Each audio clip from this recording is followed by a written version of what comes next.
മണിയമ്പിള്ള രാജു പറഞ്ഞ വാദം പൂർണ്ണമായി ശരിയാണോ എന്ന് സംശയമുണ്ടാകുന്ന ദൃശ്യങ്ങളാണ് പ്രേക്ഷകർ കാണുന്നത്. ട്രിവാൻഡ്രം ക്ലബ്ബിൽ നിന്ന് മണിയമ്പിള്ള രാജുവിൻ്റെ കാറ് പുറത്തേക്ക് ഇറങ്ങി വരുന്നു. ഒരു ബൈക്ക് റോഡിൽ കൂടെ വരുന്നുണ്ട്. ബൈക്ക് ഇടിച്ച് ആ ബൈക്കിലുണ്ടായിരുന്ന യുവാക്കൾ രണ്ട് ഭാഗത്തായി തെറിച്ച് വീഴുന്നു. കാറിൻ്റെ ഫ്രണ്ടൊക്കെ ഇളകിയ മണിയമ്പിള്ള രാജു അതൊന്നും മൈൻഡ് ചെയ്യാതെ ആ കാറുമായി ഏതെങ്കിലും തരത്തിൽ ഒന്നും വാഹനം നിർത്തുന്നപോലുമില്ല. ആ ബമ്പറൊക്കെ താഴെയിട്ട് ഇഴച്ചുകൊണ്ട് മണിയമ്പിള്ള രാജു വണ്ടി അങ്ങ് ഓടിച്ചു പോകുന്ന ദൃശ്യങ്ങളാണ് പ്രേക്ഷകർ കാണുന്നത്. അതിൻ്റെ ഞെട്ടിക്കുന്ന ദൃശ്യങ്ങളാണെന്ന് ഉറപ്പായും പറയാം. ട്രിവാൻഡ്രത്തുള്ള പ്രേക്ഷകർക്കൊക്കെ അറിയാം, അവിടെ ഈ പറയുന്ന ട്രിവാൻഡ്രം ക്ലബ്ബിൻ്റെ തൊട്ട് മുമ്പിലുള്ള റോഡെന്ന് പറഞ്ഞാൽ വലിയ എപ്പോഴും വണ്ടിയുള്ള റോഡാണ്. അവിടെ നിന്ന് ഇറങ്ങി വരുമ്പോൾ അത്രത്തോളം അങ്ങോട്ടും ഇങ്ങോട്ടും നോക്കിയിട്ടൊക്കെ വാഹനം എടുക്കാറുള്ളൂ. ഇത് മണിയമ്പിള്ള രാജു അധികം വേഗതയിൽ പുറത്തേക്ക് എടുക്കുന്നു എന്ന് പറയാനും കഴിയില്ല. പക്ഷേ അവിടെ നിന്ന് എടുക്കുമ്പോൾ ഒരു ബൈക്കിലെത്തിയവർ ഇടിച്ച് തെറിച്ച് പോകുന്നുണ്ട്. രണ്ട് കുട്ടികൾ അല്ലെങ്കിൽ യുവാക്കൾ റോഡിലേക്ക് തെറിച്ച് വീഴുന്നുണ്ട്.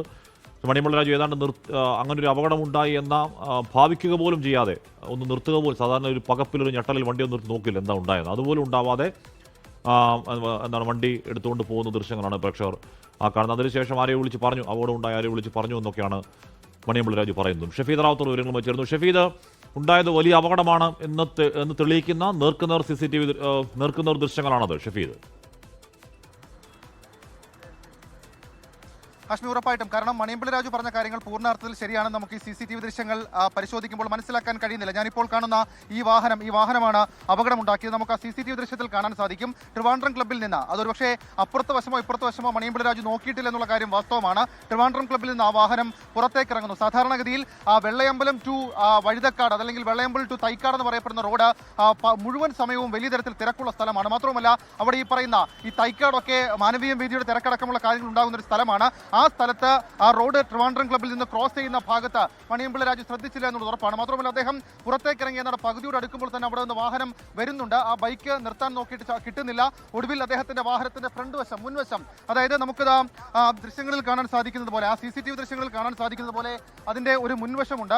ആ മുൻവശത്തേക്ക് ബൈക്ക് ഇടിച്ച് കയറുന്നതാണ് നമുക്ക് ആ CCTV ദൃശ്യത്തിൽ കാണാൻ സാധിക്കുന്നത്. സ്വാഭാവികമായും അത് വളരെ പ്രധാനപ്പെട്ടതാണ്. മാത്രവുമല്ല ആ CCTV ദൃശ്യം ഇതിന്റെ ഈ അപകടത്തിൽ വളരെ നിർണായകവുമാണ് എന്നുള്ള കാര്യം തർക്കമില്ല. മാത്രമല്ല ഈ അപകടം ഉണ്ടായതിനു ശേഷം എന്താണ് സംഭവിച്ചത് എന്നുള്ള കാര്യവും അതിനകത്ത് വ്യക്തമാണ്. നമുക്ക് ആ ദൃശ്യങ്ങളിൽ കാണാൻ സാധിക്കും. അദ്ദേഹം പുറത്തേക്ക് ഇറങ്ങുന്നു. പല വാഹനങ്ങൾ അവിടെ നിന്ന് പോകുന്നുണ്ട്. അതിനിടയിൽ പെട്ടെന്ന് അദ്ദേഹം ക്രോസ് ചെയ്ത് മുമ്പോട്ട് വരുമ്പോൾ ബൈക്ക് വരുന്നു. ആ ബൈക്ക് പൂർണ്ണാർത്ഥത്തിൽ ഈ വാഹനത്തിന്റെ ഫ്രണ്ട് വശം ഇടിക്കുന്നു. അതിനുശേഷം മണിയമ്പിള്ള രാജു ഏതെങ്കിലും തരത്തിലൊന്ന് ചവിട്ടി നോക്കുന്നതോ നിർത്തുന്നതോ ഒന്നും ദൃശ്യങ്ങളിൽ കാണാൻ സാധിക്കുന്നില്ല.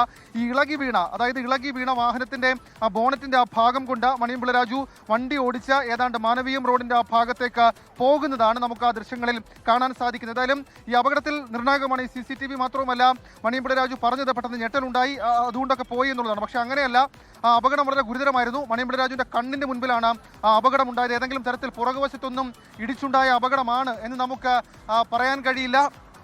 പൂർണ്ണാർത്ഥത്തിൽ ആ അപകടം അങ്ങനെയൊന്നും നമുക്ക് പറയാൻ കഴിയില്ല. ഈ ഫ്രണ്ട് വശത്ത് മണിയമ്പിള്ള രാജു ആണ് വാഹനം ഓടിച്ചിരുന്നത്. അദ്ദേഹത്തിന്റെ ഫ്രണ്ടിൽ കൂടി ആ ബോണറ്റ് ഇളക്കിക്കൊണ്ടാണ് ആ ബൈക്ക് മുന്നോട്ട് പോകുന്നത്. ശേഷം ആ CCTV ദൃശ്യത്തിൽ തന്നെ ആ ചെറുപ്പക്കാർ രണ്ടുപേർ ഈ റോഡിന്റെ രണ്ട് ഭാഗങ്ങളിൽ തെറിച്ച് വീടുന്നടക്കം കാണാം. പക്ഷെ അപ്പോഴും മണിയമ്പിള്ള രാജു നിർത്തിയില്ല. നമ്മളുടെ ഒരു നിയമ സംവിധാനത്തിൽ ഏറ്റവും പ്രധാനപ്പെട്ടത് ഈ സംഭവങ്ങൾ, അതായത് ഈ സംഭവങ്ങൾ എന്തെങ്കിലും സംഭവിച്ചു കഴിഞ്ഞ് ഈ അപകടമുണ്ടായാൽ ആ അപകടത്തിന് ശേഷം വാഹനം നിർത്താതെ പോകുന്നത് അല്ലെങ്കിൽ വൈദ്യസഹായം ഉറപ്പാക്കാതെ പോകുന്നത് വലിയ പിഴവാണ്. ആ പിഴവ് മണിയമ്പിള്ള രാജുവിന്റെ ഭാഗത്തു നിന്നുണ്ടായി എന്നുള്ളതും ഏറ്റവും പ്രധാനപ്പെട്ട കാര്യം. എന്ന് പറഞ്ഞാൽ എന്താണ്, അങ്ങനെ ബൈക്കൊക്കെ അത്ര പതുക്കെ പോകുന്ന റോഡല്ല, കാറൊക്കെ പതുക്കെ പോയാലും കാര്യം അത് നല്ല ഗംഭീരമായ റോഡാണത്. അപ്പോൾ ഈ ബൈക്ക് യാത്രികർ കുറച്ച് സ്പീഡിലാണ് എന്നുകൂടി ആ ദൃശ്യങ്ങളിൽ നിന്ന് വ്യക്തമാണ് അല്ലേ? അവരുടെ ഭാഗത്തു നിന്നും വേഗതയുണ്ടായിരുന്നു. കാരണം ഹാഷ്മി, നമുക്ക് ആ ദൃശ്യങ്ങൾ, അതായത് ആ ദൃശ്യങ്ങളെക്കുറിച്ച് നമുക്ക് പരിശോധിക്കുകയാണെങ്കിൽ ഈ അപകടം നടന്നത് തിരുവനന്തപുരത്ത് വെള്ളയമ്പലം വഴുതക്കാട് തൈക്കാട് എന്ന് പറയപ്പെടുന്ന പ്രധാനപ്പെട്ട റോഡാണ്. പോലീസ് ആസ്ഥാനവും തൊട്ടപ്പുറത്ത് മാനവീയം വീതിയും ടാഗോർ തിയേറ്ററും അപ്പുറത്തേക്ക്, അതായത് തിരുമല ഭാഗത്തേക്കൊക്കെ പോകുന്ന വാഹനങ്ങൾ തിരക്കിട്ട് പോകുന്ന വളരെ പ്രധാനപ്പെട്ട, നഗരത്തിൽ നിന്ന് റൂറലിലേക്കൊക്കെ പോകുന്ന ഒരു പ്രധാനപ്പെട്ട സ്ഥലമാണ്. ട്രിവാൻഡ്രം ക്ലബ്ബ് ഇരിക്കുന്ന സ്ഥലവും നമുക്കറിയാം. ഈ ട്രിവാൻഡ്രം ക്ലബ്ബിൽ നിന്ന് സാധാരണഗതിയിൽ നമ്മൾ ഈ പറയുന്ന വഴുതക്കാട് ഭാഗത്തേക്കാണ് പോകുന്നതെങ്കിൽ ഇങ്ങനെ കറങ്ങിയാണ് അവിടെ നിന്ന് ഈ വെള്ളയമ്പലം ഭാഗത്തേക്ക്, അതായത് ഒരു റോഡ് ക്രോസ് ചെയ്തിട്ട് വേണം നമുക്കിങ്ങനെ പോകാൻ.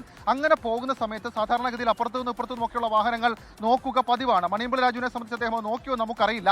മാത്രമല്ല അദ്ദേഹത്തിന്റെ വോൾവോ വാഹനം ഇങ്ങനെ മുൻപിലേക്ക് ഇറക്കുമ്പോൾ മറ്റു പല വാഹനങ്ങളുടെ മുൻപിലൂടെ കടന്നു പോകുന്നുണ്ട്. പക്ഷേ ഈ ബൈക്കുകാരും കുറച്ച് വേഗതയിലാണ് എന്നുള്ള കാര്യം ഉറപ്പാണ്. കാരണം അവർ വന്നു, അവർക്ക് ചവിട്ടിയിട്ട് കിട്ടിയില്ല, അവർ വന്ന് ഇടിച്ചു. അതായത് ഈ വോൾവോയുടെ ഫ്രണ്ട് വശം മുഴുവൻ ഇടിച്ച് അത് തകർന്ന് തറയിൽ വീഴുന്നു. അത് മണിയമ്പിള്ള രാജു അതിനകത്ത് ഇരിക്കുന്നത് കണ്ടോ ഇല്ലയോ നമുക്കറിയില്ല. പക്ഷേ എന്നിട്ട് അദ്ദേഹം നിർത്താതെ പോയി എന്നുള്ളത് ആ CCTV ദൃശ്യത്തിൽ വ്യക്തമാണ്. അത് പകൽ പോലെ വ്യക്തമായിട്ടുള്ള കാര്യമാണ്. മാത്രമല്ല അദ്ദേഹം പറഞ്ഞതുപോലെ പെട്ടെന്ന് ഞെട്ടി എന്നുള്ളതൊന്നുമല്ല. ഒന്നുകിൽ അദ്ദേഹത്തിന് ഭയക്കാൻ എന്തോ ഉണ്ടായിരുന്നു. അതിലേറ്റവും പ്രധാനം അദ്ദേഹം ഇരുന്ന ഡ്രൈവിംഗ് സീറ്റിന്റെ തൊട്ട് ഫ്രണ്ടിലാണ്. ആ ബോണറ്റ് അടക്കം ഇടിച്ച് തെറിപ്പിച്ചുകൊണ്ടാണ് ആ ബൈക്ക് പോകുന്നത്. മണിയമ്പിള്ള രാജു ആകട്ടെ ഒരു ഫ്രാക്ഷൻ ഓഫ് സെക്കൻഡ് പോലും അവിടെ ചവിട്ടി നിർത്തുന്നില്ല. പകരം അദ്ദേഹം ആ വാഹനം എടുത്തുകൊണ്ട് വഴുതക്കാട് ഭാഗത്തേക്ക് വാഹനം ഓടിച്ചു പോകുന്നതാണ് നമുക്ക് ആ CCTV ദൃശ്യത്തിൽ കാണാൻ സാധിക്കുന്നത്.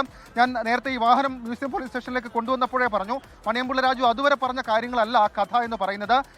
കാര്യമായ അപകടമുണ്ട്. അദ്ദേഹം മദ്യപിച്ചിട്ടുണ്ടോ ഇല്ലയോ എന്നൊക്കെയുള്ള കാര്യങ്ങൾ തീരുമാനിക്കേണ്ടത് ഒരു പക്ഷേ പോലീസും ഒക്കെയാണ്. അദ്ദേഹം പറഞ്ഞു 3 വർഷമായി താൻ ക്യാൻസർ ചികിത്സയിലാണ്. അതൊക്കെ ആ വാദങ്ങളൊക്കെ നമുക്ക് ഒരു പക്ഷേ ഈ ഘട്ടത്തിൽ മുഖവിലേക്ക് എടുക്കേണ്ടി വരും. പക്ഷേ അപകടമുണ്ടായത് ഇങ്ങനെയാണ്.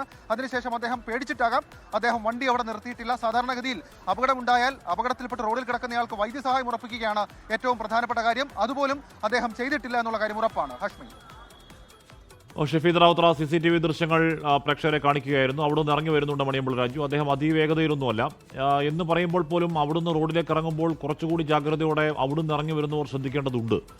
എന്ന് പറഞ്ഞാൽ ഈ റോഡ് തിരുവനന്തപുരത്തുള്ളവർക്കറിയാം, ആ റോഡ് അങ്ങനെ റോഡാണ്. അപ്പോൾ അവിടുന്ന് ഇറങ്ങി വരുമ്പോഴേക്കും അത്രത്തോളം അവിടുന്ന് ഇവിടുന്നും ഏതെങ്കിലും എക്സിഡന്റിൽ വണ്ടി വരുന്നില്ലെന്ന് ഉറപ്പിച്ചിട്ട് വേണം അവിടുന്ന് ഇങ്ങോട്ട് എടുക്കാൻ. പക്ഷേ മണിയമ്പിള്ള രാജു വേഗതയിലല്ല, പതിയെ മാത്രമാണ് എടുക്കുന്നത്. ഇൻഡിക്കേറ്ററൊക്കെ ഇട്ടുണ്ട്.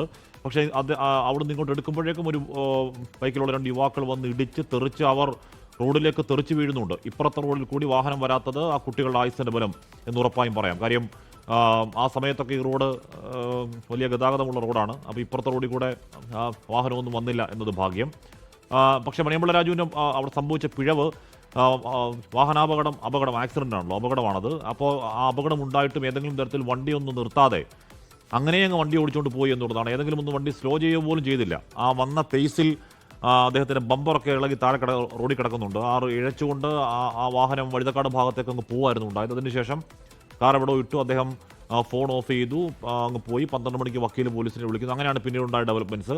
അപ്പോൾ ഇതിൽ മണിയമ്പിള്ള രാജനുണ്ടായ പിഴവ് അത് പിഴവ് തന്നെയാണ്. കാര്യം വാഹനാപകടം ഉണ്ടായാൽ ബാക്കി എല്ലാ നിയമപ്രശ്നങ്ങൾക്കും അപ്പുറം അപകടത്തിൽപ്പെട്ട ആളുടെ ജീവൻ രക്ഷിക്കുക എന്നുള്ളതാണ് പൗരൻ്റെ പ്രാഥമിക ഉത്തരവാദിത്വം. അത് മണിയമ്പിള്ള രാജു നിറവേറ്റിയില്ല എന്നത് ഈ ദൃശ്യങ്ങളിൽ നിന്ന് വ്യക്തമാണ്. ഷഫീദ്, അങ്ങനെ നിറവേറ്റാതിരുന്നത് ഇപ്പോൾ വാഹനം നിർത്താതെ ഓടിച്ചു പോയത് ഭയന്നിട്ടാണോ അതോ മറയ്ക്കാൻ മറ്റെന്തെങ്കിലും ഉണ്ടോ എന്ന കാര്യമൊക്കെ പറയേണ്ടത് പോലീസുമാണ്.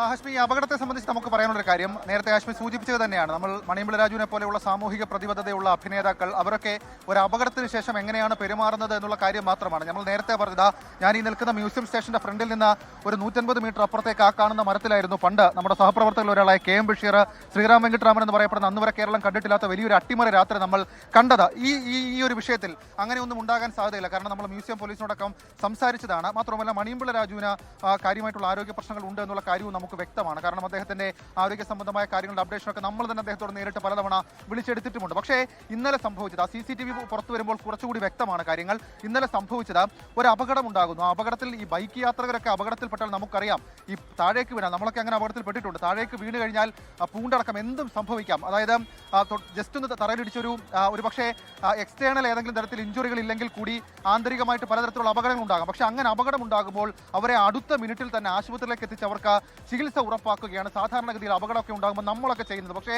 മണിയമ്പിള്ള രാജുവിന്റെ ഭാഗത്ത് നിന്ന് അങ്ങനെയല്ല ഉണ്ടായത്. മാത്രമല്ല ആ അപകടം ചെറിയ അപകടമാണ് എന്ന് താൻ തെറ്റിദ്ധരിച്ചു എന്ന് പറഞ്ഞാൽ പോലും മണിയമ്പിള്ള രാജുവിന്റെ ഭാഗത്ത് ശരിയില്ല. കാരണം അദ്ദേഹമാണ് ആ വാഹനം ഓടിച്ചത്. അദ്ദേഹത്തിന്റെ തൊട്ട് ഫ്രണ്ടിലാണ് ആ ബൈക്ക് ഇങ്ങനെ വന്ന് ആ ബോണറ്റ് അപ്പാടെ ഇടിച്ച് ആ ബോണറ്റിന്റെ ഒരു ഭാഗം താഴെ ഇളകി വീണ 2 യുവാക്കൾ റോഡിലേക്ക് തെറിച്ച് വീണ, അതും റോഡിന്റെ മറുവശത്താണ്, റോഡിന്റെ മറുവശത്തേക്ക് തെറിച്ച് വീണ അവരിങ്ങനെ റോഡിൽ കിടക്കുന്ന കാഴ്ച നമ്മൾ കാണുന്നത്. അല്ലെങ്കിൽ അത് മണിയമ്പിള്ള രാജു കണ്ടിട്ടുണ്ടാകണം. കാരണം അദ്ദേഹത്തിന്റെ തൊട്ട് ഫ്രണ്ടിലാണ് ഈ സംഭവം നടക്കുന്നത്. എന്നിട്ടും അദ്ദേഹം വഴുതക്കാട് തിരിച്ച് അദ്ദേഹം വെള്ളയമ്പലം ഭാഗത്തേക്ക് വാഹനം ഓടിച്ച് ഒരു പക്ഷേ ആ സ്പോട്ടിൽ നിന്ന് മാറാനാണ് അദ്ദേഹം ഏറ്റവും കൂടുതൽ ശ്രമിച്ചത് എന്നുള്ളതാണ്. എന്നുള്ളതാണ്. അതിനുശേഷം അദ്ദേഹം പറയുന്നു സുഹൃത്തുക്കളെയൊക്കെ വിളിച്ചത്. അദ്ദേഹത്തിന്റെ ഒരു സുഹൃത്ത് അല്പസമയം മുൻപ് മാധ്യമങ്ങളോട് സംസാരിച്ചപ്പോൾ പറഞ്ഞു, ഞങ്ങൾ ട്രിവാൻഡ്രം ക്ലബ്ബിൽ ഉണ്ടായിരുന്നു, ഞങ്ങളെ വിളിച്ചാണ് ഇക്കാര്യത്തിലൊക്കെ കാര്യങ്ങൾ പറഞ്ഞത്, അങ്ങനെ ഞങ്ങൾ പെട്ടെന്ന് തന്നെ ആശുപത്രിയിലേക്ക് എത്തിച്ചു എന്നൊക്കെ പറയുന്നുണ്ട്. പക്ഷേ അങ്ങനെയല്ല, അപകടമുണ്ടാകുന്നു, അപകടത്തിൽപ്പെട്ട മണിയമ്പിള രാജുവിന് എന്തായാലും ഒരു പോറൽ പോലും ഏറ്റിട്ടില്ല. അദ്ദേഹം പുറത്തിറങ്ങി ആ യുവാക്കളെ ആശുപത്രിയിൽ എത്തിക്കാനുള്ള കാര്യങ്ങൾ ചെയ്യണമായിരുന്നു എന്നുള്ളതാണ്. അതിൽ അദ്ദേഹത്തിന്റെ ആരോഗ്യ പ്രശ്നങ്ങൾ പറഞ്ഞാൽ എത്രത്തോളം കേരളത്തിൽ അത് മനസ്സിലാകുമെന്നുള്ള കാര്യവും. മറ്റൊന്ന്, ഇനി രണ്ടാമത്തേതാകട്ടെ, അദ്ദേഹം മദ്യപിച്ചിട്ടുണ്ടോ ഇല്ലയോ എന്നുള്ള കാര്യത്തിലാണ്. അതിൽ പോലീസാണ് അതിന്റെ അവസാന വേർഡിംഗ് എടുക്കേണ്ടത്. നമ്മളെ സംബന്ധിച്ച് ഇപ്പോഴും നമുക്കറിയാവുന്ന മണിയമ്പിള രാജു കഴിഞ്ഞ കുറച്ച് മാസങ്ങളായി ചികിത്സയിൽ കഴിയുന്ന ഒരാളാണ്. അത് ആ നിലയ്ക്ക് അദ്ദേഹം മദ്യപിക്കുമല്ലോ എന്നുള്ള കാര്യം നമുക്കറിയില്ല. പക്ഷേ ഈ അപകടമുണ്ടായത് ഇങ്ങനെയാണ്. അപ്പോഴും ഒരു കാര്യം കൂടി കൂട്ടിച്ചേർത്ത് പറയുന്നു, ആ യുവാക്കൾ അവരും കുറച്ച് അമിത വേഗതയിലായിരുന്നു എന്നുള്ള കാര്യം ഉറപ്പുമാണ്. ഏതായാലും അതിന്റെ അപകടത്തിന്റെ ദൃശ്യങ്ങൾ ഇപ്പോൾ പുറത്തു വന്നിരിക്കുന്നു. കാര്യങ്ങൾ ഏതാണ്ട് പോലീസിനും ഇപ്പോൾ ക്ലിയർ ആയിരിക്കുന്നു. ഇനി പോലീസിനെ കുറിച്ച് പറഞ്ഞാൽ, നമ്മൾ അല്പസമയം മുൻപ് വീണ്ടും പോലീസുമായി സംസാരിച്ചിരുന്നു. അതായത് മണിയമ്പിള രാജുവിന്റെ വീട്ടിൽ രാത്രി 12 മണിക്കും 1:45 പോലീസ് എത്തിയിരുന്നു. പോയി അദ്ദേഹത്തിന്റെ വീട് തുറക്കാൻ ശ്രമിച്ചപ്പോൾ അദ്ദേഹവും കുടുംബവും അവിടെ ഇല്ല എന്നുള്ളതായിരുന്നു മറുപടി. ആ മറുപടിയുടെ അടിസ്ഥാനത്തിലാണ് പോലീസ് പിന്നീട് മടങ്ങുകയും ഏതാണ്ട് 2 മണിയോടുകൂടി അഭിഭാഷകൻ ബന്ധപ്പെട്ട് നാളെ രാവിലെ തന്നെ ഹാജരാക്കാം എന്നുള്ള കാര്യമൊക്കെ പറയുകയും ചെയ്തത്. ഏതായാലും ആ വാഹനം അദ്ദേഹത്തിന്റെ മണിയമ്പിള രാജുവിന്റെ മകന്റെ മറ്റൊരു വീട്ടിൽ ഇട്ടിരിക്കുകയാണ് എന്നുള്ളതാണ് മണിയമ്പിള രാജുവിന്റെ സുഹൃത്ത് അല്പസമയം മുൻപ് വ്യക്തമാക്കിയ കാര്യം. അപകടമുണ്ടാക്കിയ വാഹനം ഇതാണ്, KL 01 CJ 0004 വോൾവോ സീരീസിലെ ആഡംബര വാഹനമാണ്.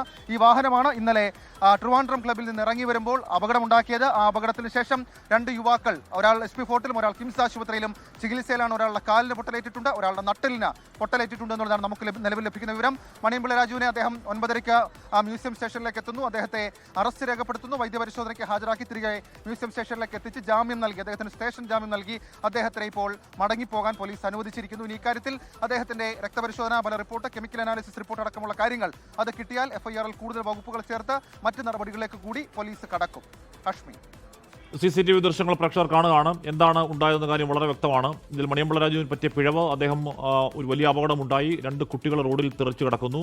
അതെന്തായാലും അദ്ദേഹത്തിന് ഡ്രൈവിംഗ് സീറ്റിലിരിക്കുമ്പോൾ വളരെ വ്യക്തമായി തന്നെ കാണാൻ കഴിയുന്നതാണ്. കാര്യം അദ്ദേഹത്തിന് കൺമുന്നിലാണ് അപകടം ഉണ്ടാകുന്നത്. എന്നിട്ടും വാഹനം ഒന്ന് നിർത്തുക പോലും ചെയ്യാതെ അങ്ങ് അവിടെ നിന്ന് ആ സ്ഥലത്തുനിന്ന് സ്ഥലം കാലിയാക്കാൻ അദ്ദേഹം ശ്രമിച്ചു എന്നുള്ളതാണ് തെറ്റ്. അത് ചെയ്തുകൂടാത്തതാണ്, ആരും ചെയ്തുകൂടാത്തതാണ്. രണ്ടാമത്തെ കാര്യം, ബൈക്ക് ഓടിക്കുമ്പോൾ റോഡ് എത്ര ക്ലിയറായി കിടക്കുകയാണെങ്കിലും ഒരു പരിധിയിൽ കൂടുതൽ സ്പീഡിൽ പോയി കഴിഞ്ഞാൽ നമുക്ക് എന്തെങ്കിലും ഒരു അത്യാവശ്യം വന്നാൽ ബ്രേക്ക് ഓടിച്ചാൽ കിട്ടാത്ത സാഹചര്യം ഉണ്ടാവും എന്ന് ബൈക്ക് യാത്രികരെ കൂടി ഓർമ്മിപ്പിക്കുന്ന CCTV ദൃശ്യങ്ങൾ കൂടിയാണത്. ലോകത്തെവിടെയായാലും ഏത് സമയത്തും 24 വാർത്തകളും ഓഗ്മെന്റഡ് റിയാലിറ്റി പാക്കേജുകളും എക്സ്പ്ലെയിനറുകളും വിശദമായി കാണാൻ ഞങ്ങളുടെ YouTube ചാനൽ നിങ്ങൾക്ക് സബ്സ്ക്രൈബ് ചെയ്യാം.